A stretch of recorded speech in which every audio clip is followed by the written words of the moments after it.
What's up, guys? So I'm here playing more Magic the Gathering Arena. They have added a new mode, which is very exciting. We're talking about Brawl. So if you don't know how Brawl works, it's basically like Commander, if you're familiar with that format. The idea is you have one card in your deck that is your Commander.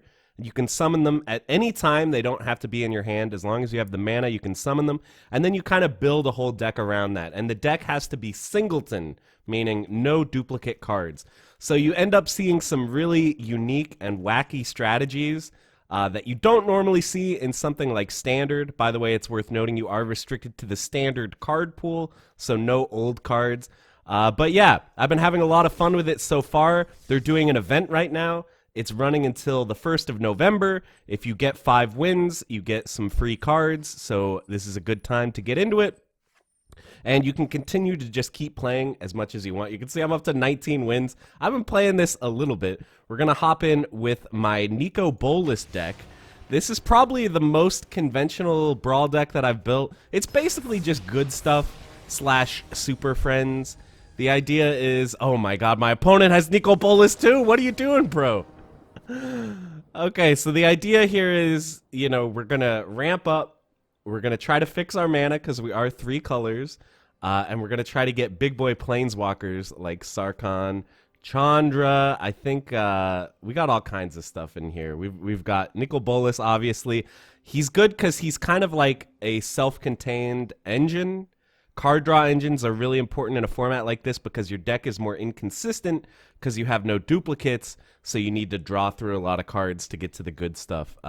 Anyway, I think we probably will keep this because we can get a Swamp with this turn 1, Shock this turn 2, Thought Erasure, and then Surveil in case we still need to hit our land drop. So I think that this is fine. We'll hit keep on this. Let me bust this for a Swamp. So yeah, something I didn't mention is that the color of your deck is restricted to your commander's color identity. So basically, Nicol Bolas has 3 colors in his color identity. That includes the casting cost and any sort of text inside the card. So he has blue, black, red. So I can play blue, black, and red cards in my deck.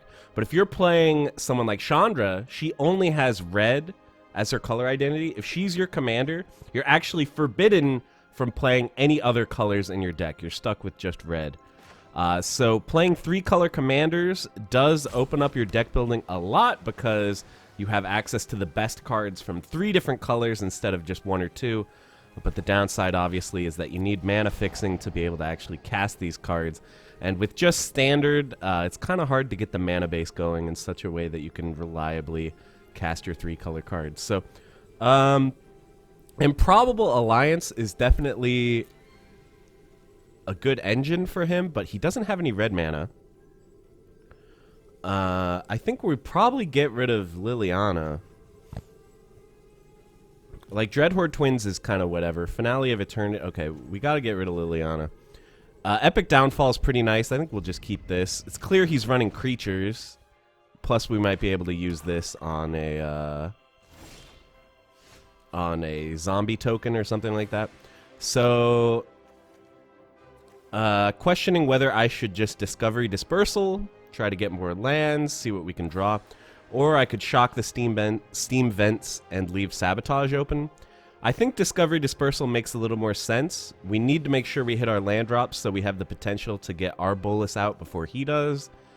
And we don't really want to sabotage anything in his hand that we know of so far. So we'll just do this, see what we get. This sucks because these are really good cards. But I think we just need land too badly. I mean, maybe we could keep Narset, but it's just too weak, I think. We need the land. Okay, again, not a land, so I'm feeling good about bottoming Narset there, or rather putting her into the grave. Spark Double is a pretty funny card. It ignores the legend rule. Normally, there's a rule that you can only have 1 of each legendary card out at a time. You can't have 2 of the same card out if they're legendary. Spark Double makes a copy of any creature, and it ignores the legend rule. So that's kind of cool. You can have double Nicol Bolas. So it's awkward. We didn't draw any lands, but we do have Sabotage open, so that's the light at the end of the tunnel here. I guess he's gonna play the Dreadhorde Twins. That would be my assumption. Oh no, Alliance. So he does have Bolas online next turn, but. Okay, actually, I was going to say, but we have removal, but we actually don't have any Planeswalker removal in hand, only creature removal. So I think, unfortunately, we have to let the Alliance resolve and counter Bolas next turn, which is very awkward. The lack of Lance, and see, this sucks even more, because now we have Signet in hand, but we can't afford to play it, because then we won't have enough land for the Sabotage. I think this game's over, guys. I think the mana screw was just too real. Go ahead, play Nikki B. Hit him with the counter. We do get to surveil one, so maybe we'll see a land. Hey, there it is. That's the best land in the deck right there. Command Tower. So between Signet and Command Tower, you know, there's a decent little bit of fixing here, but not a ton. So I feel like we have to Signet, right? Unfortunately, we have no other plays after we Signet, but this sets us up for Nikki B. So something I didn't mention in case you don't know how Commander works. Whenever your Commander changes zones, so if they go from the board to the graveyard or to exile or bounce back to your hand or shuffled into your deck, you can choose to have them put in the command zone instead.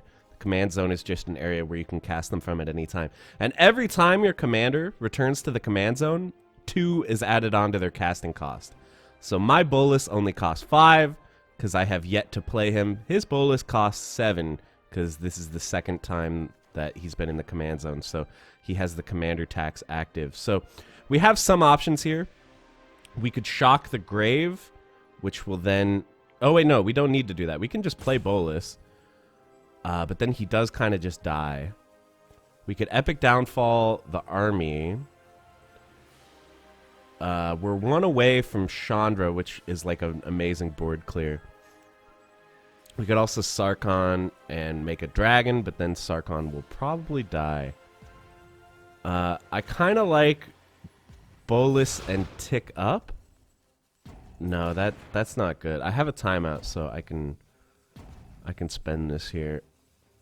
Bolas and Tick Up, huh? What are my other options even? Oh, wait. I actually have 6 mana. What am I talking about? It didn't occur to me that I can play her right now. None of you are elementals, right? Nice. Okay, that's pretty good. So 1, 2, 3, 4, 5, 6. So if he has another land... Oh, wait, no. He doesn't need another land. He can just play Bolas, right? 7 mana. And then Bolas is going to tick down to kill this. Oh, Captive Audience! I have that card too. We could just give him a bunch of zombies and then clear them with Chandra. I think maybe we'll take the life total this turn. We don't have any kind of enchantment removal, right? Creature or planeswalker only. So I think we're doing this because we want to tick up Chandra. Is it just me, or is it getting a little warm in here? So Bolas or Sarkhan. I think we want to play Bolas, so next turn we can play Sarkhan, and Bolas will not have summoning sickness when we turn him into a creature. You'll understand what I mean shortly. So we could double tick up Bolas.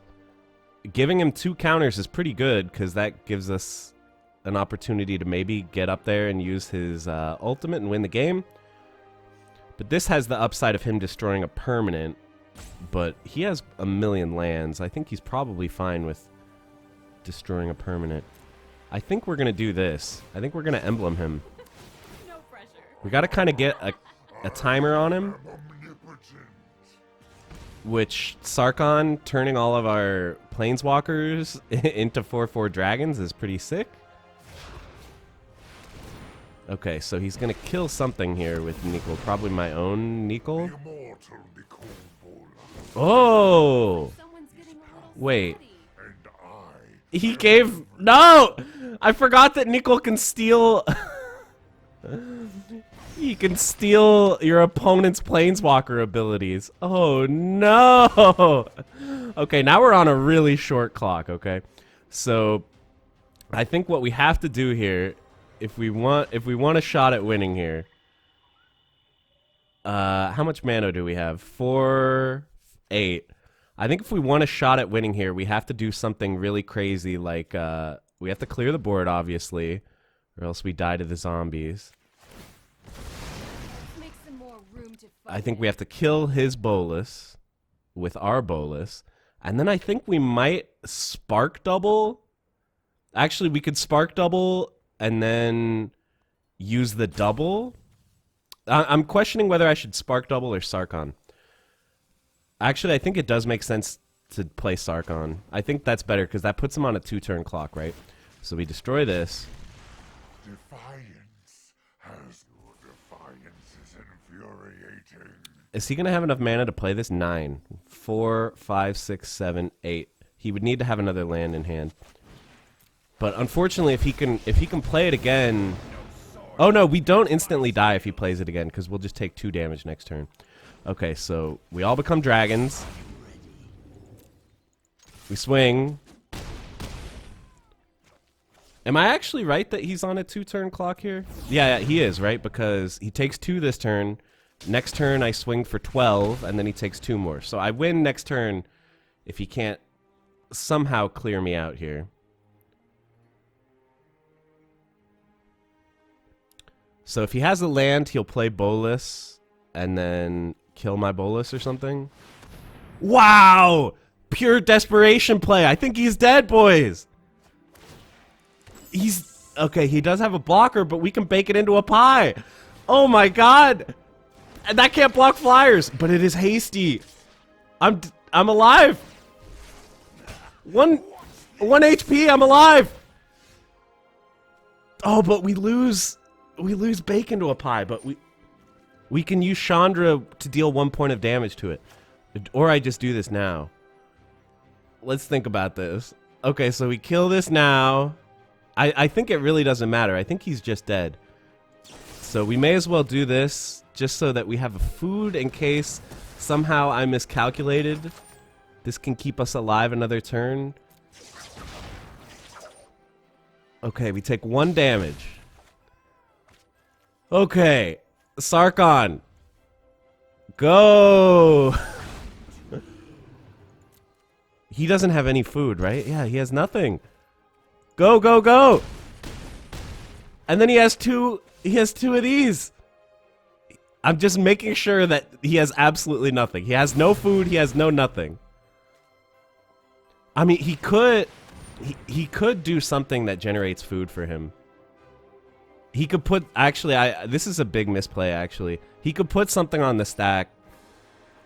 Like, he could kill this in response and kill me first. I should have done a more, although I guess I could have sacked the food in response to that, so I wouldn't have died. I should have done a more robust turn there, just to play around his outs, because it didn't occur to me that his lands untap before the damage triggers go on the stack, so it's possible he could have figured out a way to survive or to kill me first. But it didn't happen, boys. We got the W. We got the W. We were so mana screwed at the beginning, but somehow we brought it back around. I feel like I always have to apologize for the misplays in my videos. I've only been playing Magic for a little over a year, maybe about a year and a half. So I'm not that good. I make misplays a lot, but I love formats like Brawl and Commander because they let you play some pretty interesting decks. Next up, we're going to move on to Syr Elenora.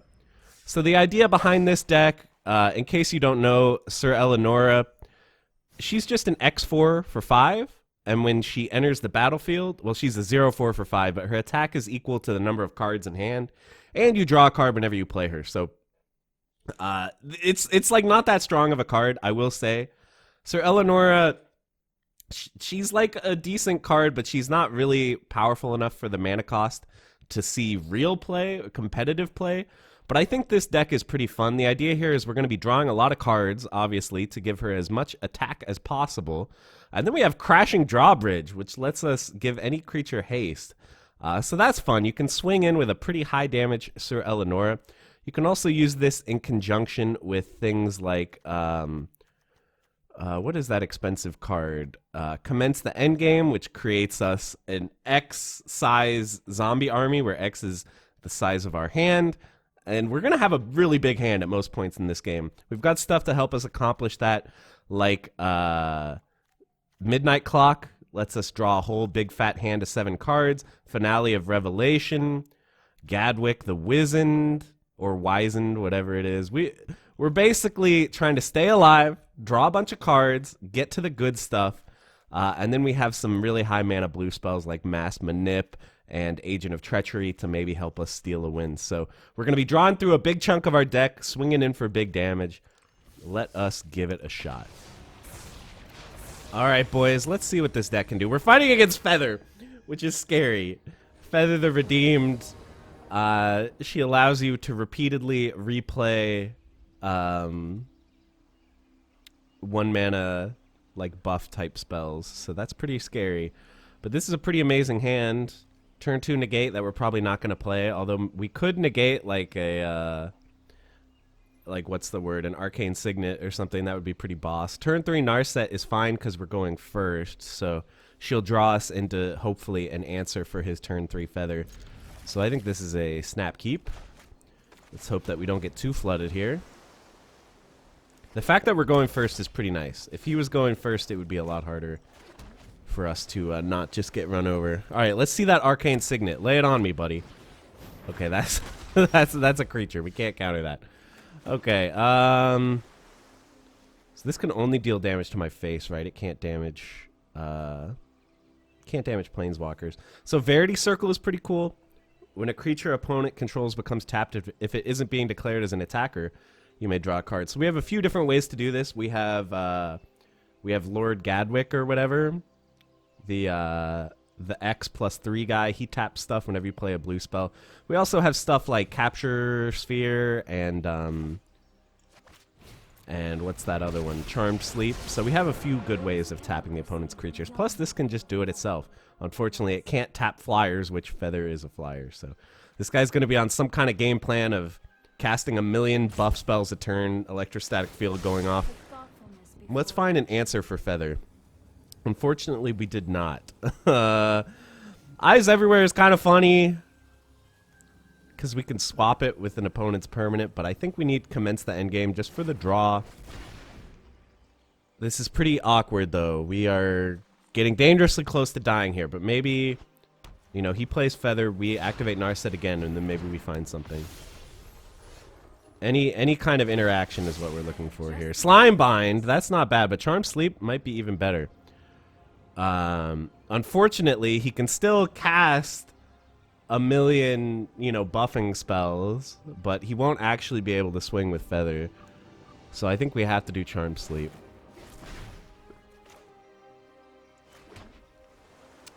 And I think we just have to play it. Nice thing is, Narset really shuts down his ability to draw cards. So that is one of the things, you know, he has some like cantrip spells that draw cards. Narset prevents that. So that's good. But we just have to not die to electrostatic field. That's kind of the danger here. And I mean, we have to hope that he doesn't actually play a creature that can attack at any point, because then he can just go off applying buffs to it and other such nonsense. I'm thinking it'll probably be Eleonora next turn. Seems like the most logical play. We could play Verity Circle and then have Negate up, but like he's going to be playing 20 spells a turn. Negate is not going to be that useful. Oh, see there. As for a creature that can attack, that is definitely one of them. So he's pretty much got his engine up and running, which is scary. But limiting him to one draw turn is very important here. And Eleonora can block the Burning Prophet, so... Wow. Okay, Thought Collapse is a pretty sick top deck, except I don't think we can afford to leave all 5 mana up, so I think it's just got to be Eleonora here. Casual 7-4.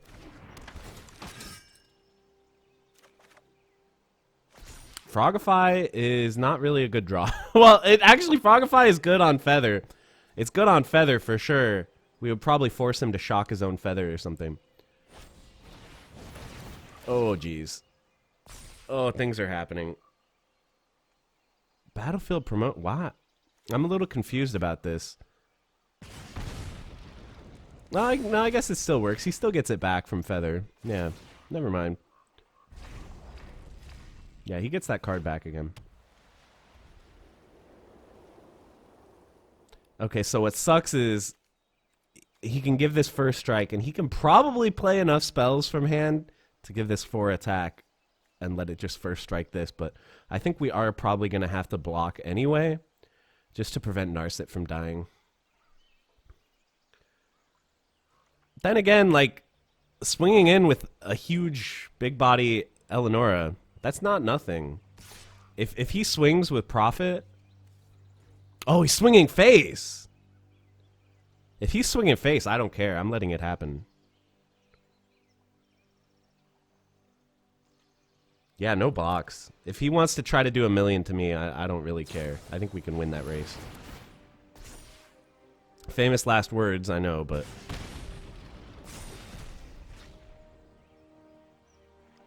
Now we need to start thinking about, are we going to Frogify Feather to stop the engine? Or is it just too late, and at this point we have to try to kill him? Wow, he really played Light Up the Stage?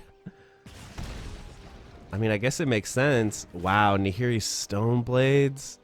Sure Strike? That's so much, dude. I think we have to Frogify Feather. Like, it really, really sucks. Or we could Dream Eater it, force him to replay it, but then he still gets to play a bunch of nonsense. I think first step is we swing, right? He can't even cast Nahiri's Stone Blades. He has no blue up. First step, we're going to swing. See if he chumps it.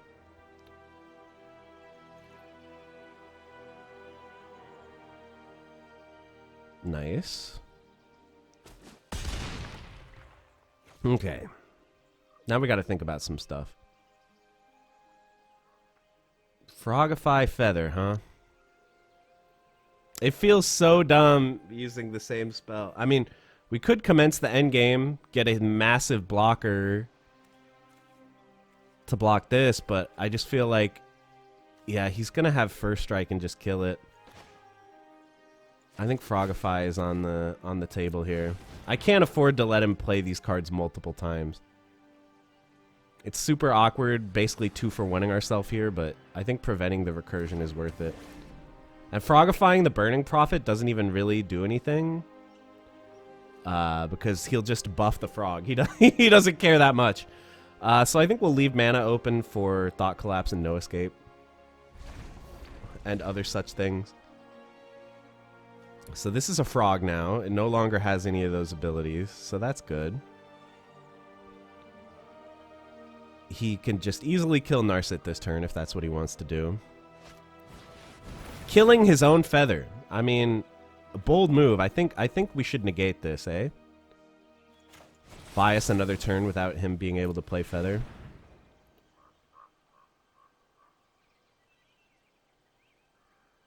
We're using Negate rather than Thought Collapse because Negate is a lot more narrow, only being able to target non-creature spells.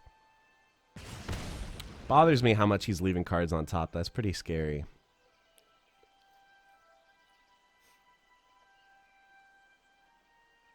So the nice thing is he is going to be chucking one of these cards this turn. He's probably going to play like Stone Blades or something on the Prophet. A Sure Strike. I guess that is slightly more damage. So he's going to get in for 7, down to 10, not good. But he's going to be chucking the other card for what that's worth. Alright, let's see if we're stabilizing here. I guess we swing again, eh? I should have held the land to give this 6 attack. Don't think it's going to matter, but, you know. We could leave Eleonora up to try to block the Prophet, but I think, you know, he's just going to give it first strike, and we're just going to die, so.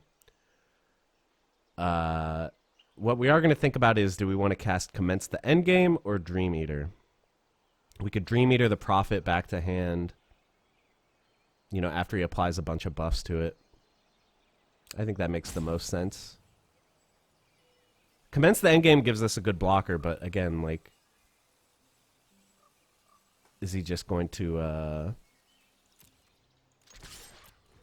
Is he just going to first strike the blocker? Not really get any value from it. Alright, so we'll leave up Dream Eater. It's also possible we could get, like, some kind of killer double block situation, but actually that seems very unlikely considering he has the ability to give it first strike. Yeah, that's fine. Is it? Or should we counter it? Ah, Chandra, man. That's tough. 2 damage a turn. Oh, we can cast this instant speed. I actually didn't even know that. This is how little I know about this game. Wow, we can cast this instant speed, huh? Okay, how do we not die? I think that the Dream Eater play has to happen. I think we have to prevent the damage from the Prophet. It's possible that he makes a mistake and doesn't leave himself the opening of Battlefield promotion, in which case we can actually make the block with Dream Eater or with Commence the Endgame. Well, actually, I'll have 6 in hand. This would need 6 attack. It would only have 5. I think we actually can make that block. He would need a 1 white cantrip, or a 1 white, like, buff spell, which Feather runs that. Feather runs that big time. Oh, God! Okay, well, we're probably gonna have to counter that. He can't play it, though, right? He can't play it. He needs red mana. I guess I like to think on my feet. he didn't know. He didn't know that that's how this card works. You actually need the mana for the spell. Big mistake. There was no... It's not like Auto Tapper messed him up either. Okay, so... We're gonna do this. We could get blown out by a buff. Yeah, I knew you would do that. But you need 1 more. You need 1 more non-creature spell for 1 white. Does he have it? He does not! Excellent. Okay. This is all of a sudden this is starting to seem winnable. So do we swing both at Chandra? I think that kind of makes sense. Or we could just swing... Did I play the land first again? That's such a mistake, guys. Don't do that. Give her the most attack possible. So we swing in for 12. But that kind of... I feel like I need to leave counters open, right? I think what makes the most sense is double swinging at Chandra to stop the 1/1s from killing me. And then if he doesn't play anything worth countering, we just Dream Eater at end of turn. Or we could double swing in his face and threaten lethal. Yeah, I think that makes the most sense, actually. If we Dream Eater end of turn, it's likely we'll be able to get in for 16 and kill him. So let's see if he makes this block. He did not. Okay, so I think we're in good shape here because we can counter whatever he tries to play. And if he doesn't try to play anything that stops me from winning, then we can just Dream Eater and win that way. Dream Eater, in case you don't know, it has flash, so I can play it at the end of his turn, which means that I can play it and then basically attack with it right after when it becomes my turn. So that's pretty nice.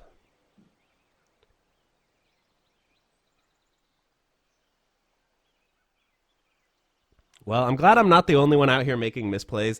Him trying to... Okay, 10th District. What do we do with this? Just let it resolve and then bounce it? Let's see if he swings. If he swings, then we bounce the field, right? 2, 3, 4, 5.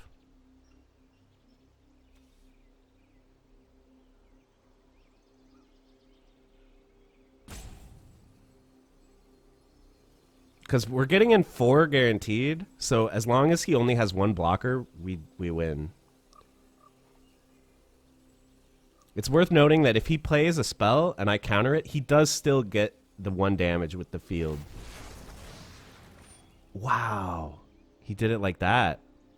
Okay, so he's going to put that on the Legionnaire, then I bounce the Legionnaire, and then I win. Great. Remember that spell. I'm just clicking carefully to make sure I don't accidentally skip the damage, but he hasn't even declared attackers yet, so we are fine. So this is basic, I guess not quite lethal, but we're going to bounce it anyway, because he's definitely going to swing. Yeah.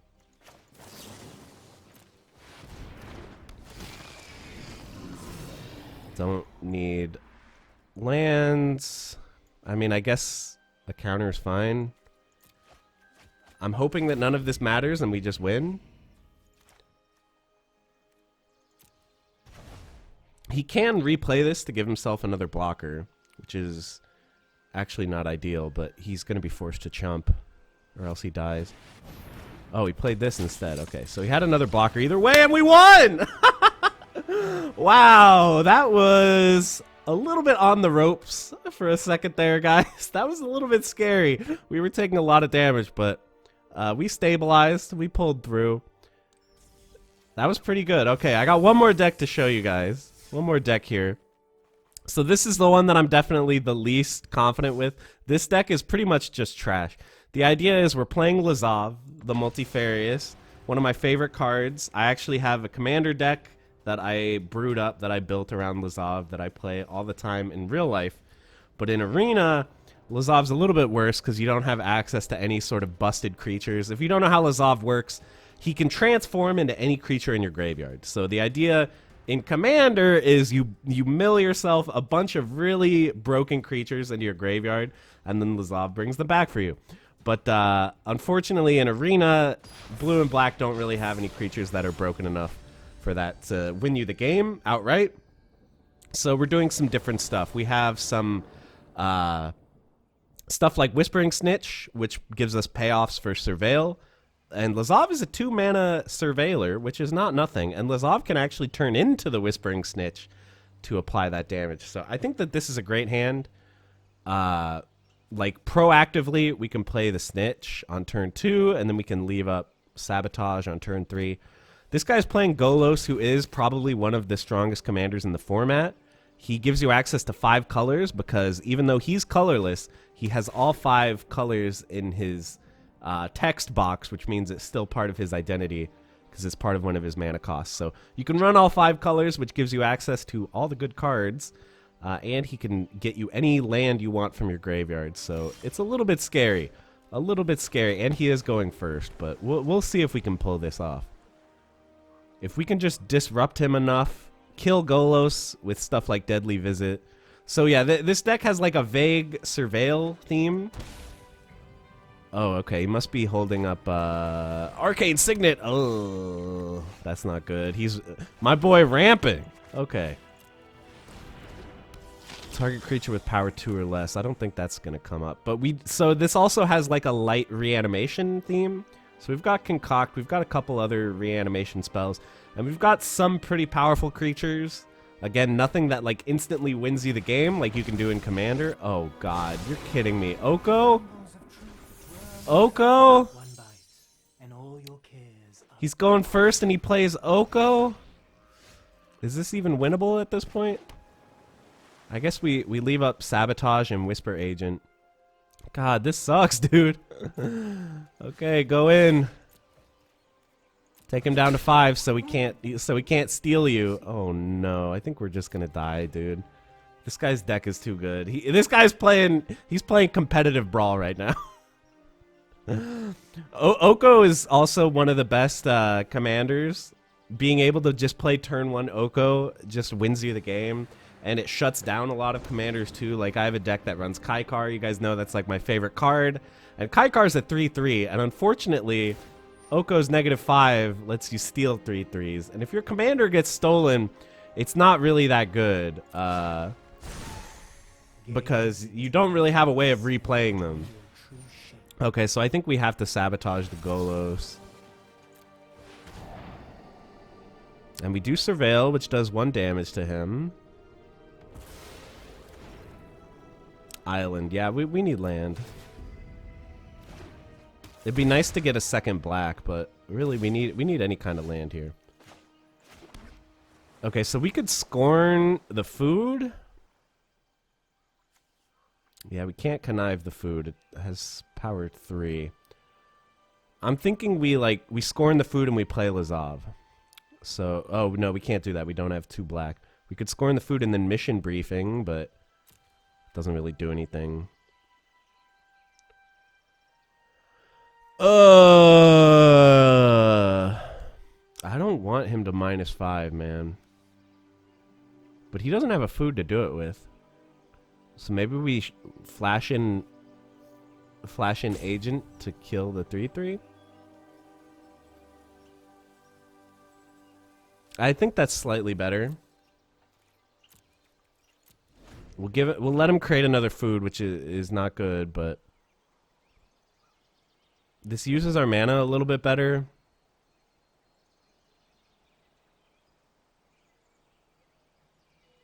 Like, the snitch doesn't really do anything for him, so that's why I don't think he wants to steal it that bad.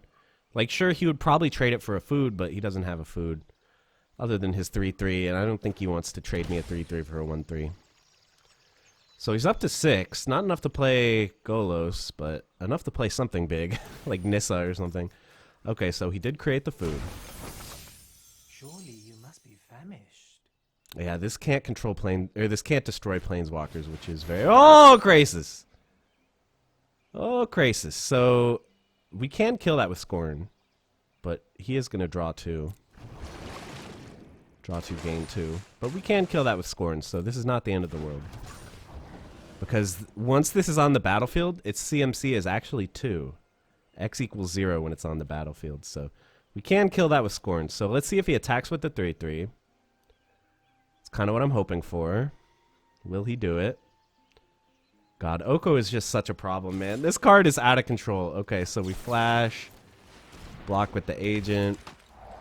This will ping him for 1. Yeah, we need black mana real bad, so block like that.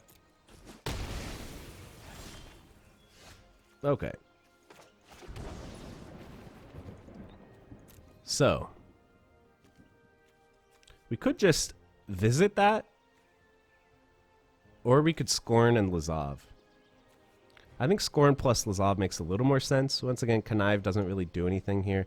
Him stealing our Lazav is not good, but yeah, I mean, that's just not good. How are we even going to deal with Lazav, dude? I mean, with Oko. Such a nightmare. Alright, surveil me something good, Lazav. Insight, I think, is good enough.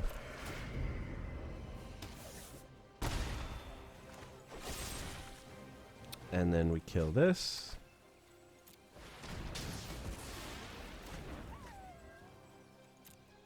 Alright. Down to 7. Oh, lordy lord. And so he'll probably, like, steal Lazav and play Golos. I don't think there's any coming back from that. Thankfully, he has no relevant creatures in his graveyard to transform Lazav into, but it's definitely not good. Oh, nice. He didn't steal Lazav. That is fairly good news. So we can turn Lazav into a 3/3. Or a 3/2. Whoa! Bro, why you got all these broken cards? Why are you playing to win in Brawl? What's the deal, my man? Why you got all these good cards? Says the guy who was playing Bolas like 5 minutes ago. Why are you playing all these good cards? Oh my lord. This deck is jank, bro. I can't do it. I can't win. Create a food token?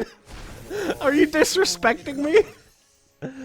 Once again, no Planeswalker removal. No Planeswalker removal. So Lazav can transform into nothing, right? The only thing he can turn into is Agent, which takes 3 mana. So I think we need some land. There is indeed a land. But, like, mission briefing doesn't do anything because we don't have enough mana to cast the thing that we get back with it. Yeah, I mean, I think I'm just going to concede, guys. This guy went off too hard, okay? There's no coming back. Oko's good.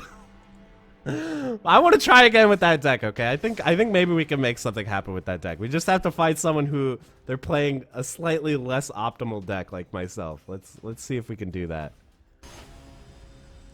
Oh god, this guy's playing Nicky B. Oh no, we should probably run the Elder spell in this deck. That's a good way of dealing with Planeswalkers. So I think this is keepable because we can play turn 2 Lazav, which will hopefully surveil us into a third land. Then we can play Dimir Locket, get the ramp going. Pretty decent. So since he already knows what colors we're in, it's fine to give him a little bit of early information here. Basically, if you're playing optimally, you wait until the very last second to crack Fabled Passage, because by giving the opponent the information about what colors you're playing, that can influence their decisions, make them easier. So we did draw another land, which means we don't have to play Lazav this turn, but I actually think it's fine. If he wants to kill Lazav or whatever, I don't mind. Darkblade Agent's very good. So we can slam down Agent and then, you know, maybe get some nonsense going. Signet, he's ramping. He's ramping. Just 2 more turns till Nicky B. So, Locket, I guess, is the most sensible play here, because it helps us ramp up. Gives us a 4th mana in case we don't draw a land.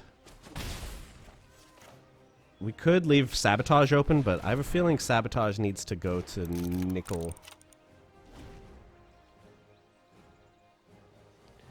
So yeah, you can just see by the cards that I'm running. This looks like a limited deck. There's some jank here. I pretty much just searched for the word surveil and put any card that has surveil on it in the deck.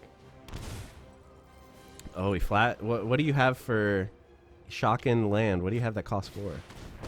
Muyan Ling? Why did you have to shock? You had another mana on your Signet.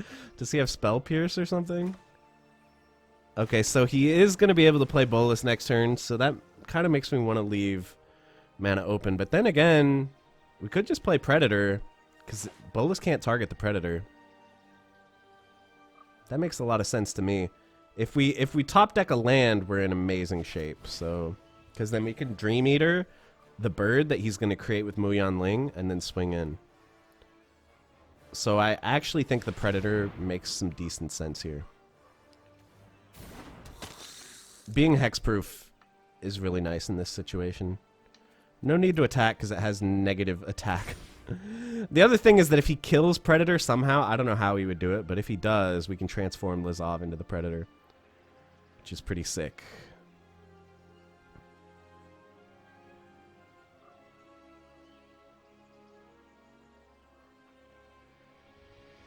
We can return Planeswalkers with Dream Eater too, by the way. Okay, so I feel like Bolas is definitely imminent, right? You have to. And then what does he do? He probably ticks it up. If he kills Lazav, that's a really bad move. So I'm assuming he's going to tick it up, make me discard a card. I probably discard Agent here. Wow, why would you do that? I don't agree with that decision. Because he thinks that the bird's going to protect him, but assuming that I draw land. Oh no, it's a tap land. I got so cocky. So cocky, man. I think Agent makes sense here because we can play Dream Eater, which surveils. Although, I guess he's just going to tick down the Agent so that its effects don't really matter. Maybe Operative made more sense there. Don't want to swing. I don't want to give him this trade. Okay, well, if we had drawn an untapped land, this would be over, man. It fires! Oh, God. He could play free Planeswalkers. Okay, so I think we exiled Blood Operative because he can come back whenever we surveil. are never ending. Yeah, it does suck that this guy loses all his attack. That's kind of a problem.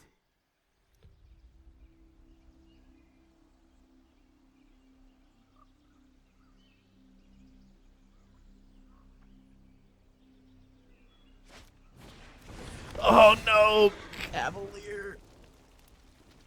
Oh, wait, why did you pay mana for Cavalier? Am I missing something? Did he pay mana for this? I feel like I'm losing my mind here.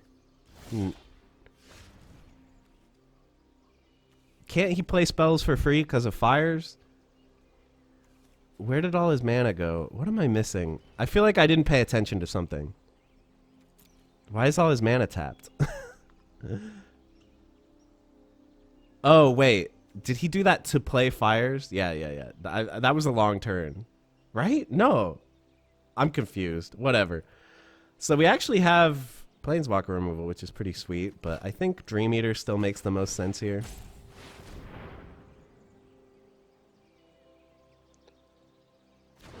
Bounce the bird.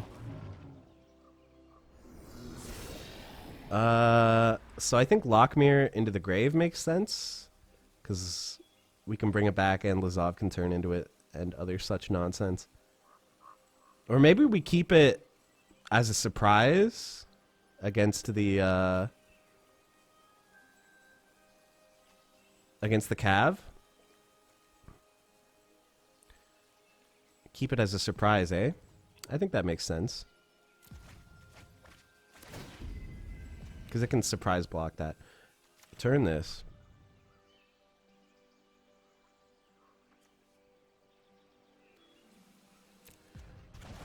So now we got to think about which Planeswalker we want to kill.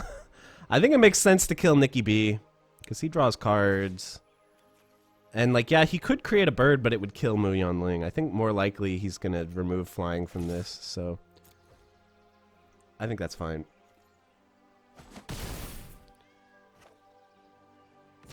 So he actually only has 6 mana, so he would need another untapped land if he wants to play Nicol again.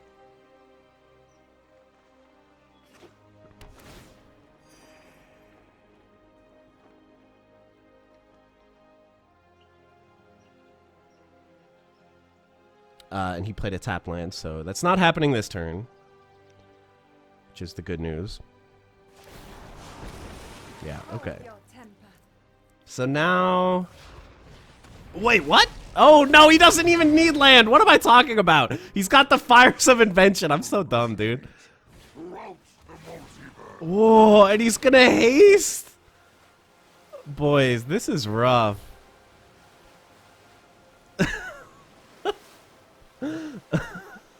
He's gonna give him haste with the Cavalier. Get in for 1 billion. Oh, no. What card do I even get rid of?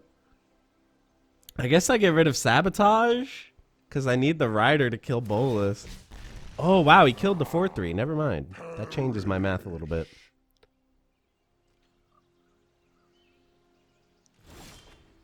Yeah, so now I think it actually makes sense to Rider the Cav, keep Sabotage open, kill Bolas. He can just replay it again. Wow, man, that's crazy.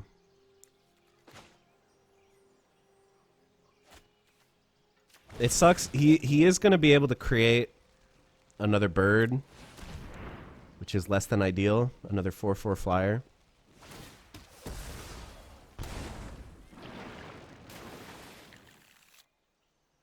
But we can kill Bolas again.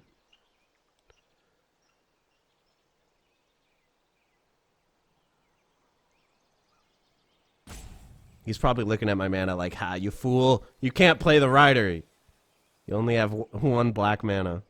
Wow, 2 on top. They must be good, huh? Okay. Kill Bolas. The Nightveil Predator has been... He has been holding things down. I mean, damn. Okay, so... I don't know why he didn't give haste last turn and just swing in for 1 million. I guess he wanted the blocker. Doesn't make a lot of sense to me, but we do... Oh, yeah. Yeah, that's a juicy sabotage target, I would say. That's pretty decent. Chemisters, huh? Chemisters is just too slow. I think we need a land. Plus we can, you know, we can play this from the graveyard. We discard a card. Okay, he had another huge planeswalker. And he's gonna clear the board. No! No! This is bad. This is bad. How do I not just die here? Wow, and he's doing that before he creates the bird. Why? It doesn't work like that. The bird is summoning sick. Oh, he activated it again. Oh, he activated it like 10 times. Guys, the tears are coming out. Oh no. Okay, well, we're not technically dead. We're alive for now because we can play the serpent at flash speed and block.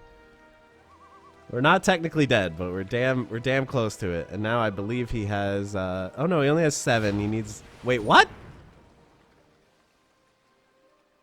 Can someone explain to me how he's playing Bolas here? Hey guys, Editing John here. I think I figured this one out. Apparently, the commander tax does not affect the converted mana cost of the card. So Nicol Bolas, when he's in the command zone, his CMC is still 5. So he is still allowed to play it for free with fires, but he's still forced to pay the commander tax. So in this situation, he's able to play Nicol Bolas by only tapping 4 lands because the commander tax is 4. So hopefully that makes sense. It took me forever to figure out how this works, and I complain about this for like the rest of the video, so hopefully that isn't too annoying. But yeah, that's the reason, guys. Interesting. In exchange for eternal servitude. Yeah. Yeah, we can ditch a land. Return one day. Someone in the comments can let me know what I'm missing. Why is he allowed to play Bolas there? Shouldn't his CMC be 9? No pressure. All right, come at me. Come at me. Wait, he actually only tapped 4. He didn't even tap 5. I'm not understanding something. I'm sure it's going to be really obvious. Okay, well, I guess I play this now.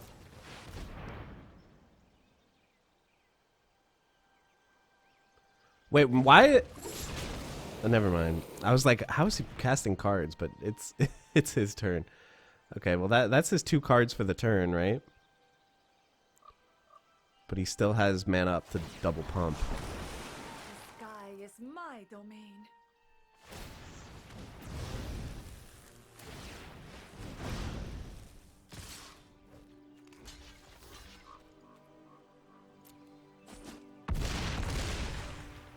Okay.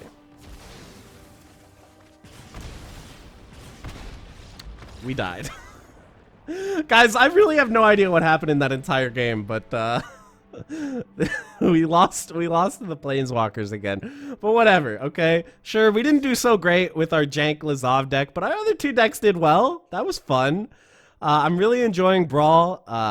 In case you're not aware, the plan right now is that they're only going to have Brawl available once this event is over for 1 day a week, only on Wednesdays. I am personally heavily opposed to this. I think it should just always be a queue that you can enter. So I highly recommend you guys play a bunch of Brawl to let Wizards of the Coast know that we want this to be a full-time feature. You can play against your friends in Brawl even when the event is not ongoing. All you got to do is, you know, put the display name here and make sure you have this set to format or deck type Brawl. So you got to do that, and then you can play your friends in Brawl. But I just think that the queue should always be open to play ranked against other people. That's just my opinion. But anyway, let me know if you guys have any cool Brawl decks that you've been working on. I'd love to hear about it. And that's going to be it. Thank you for watching, guys, and I will see you in the next one.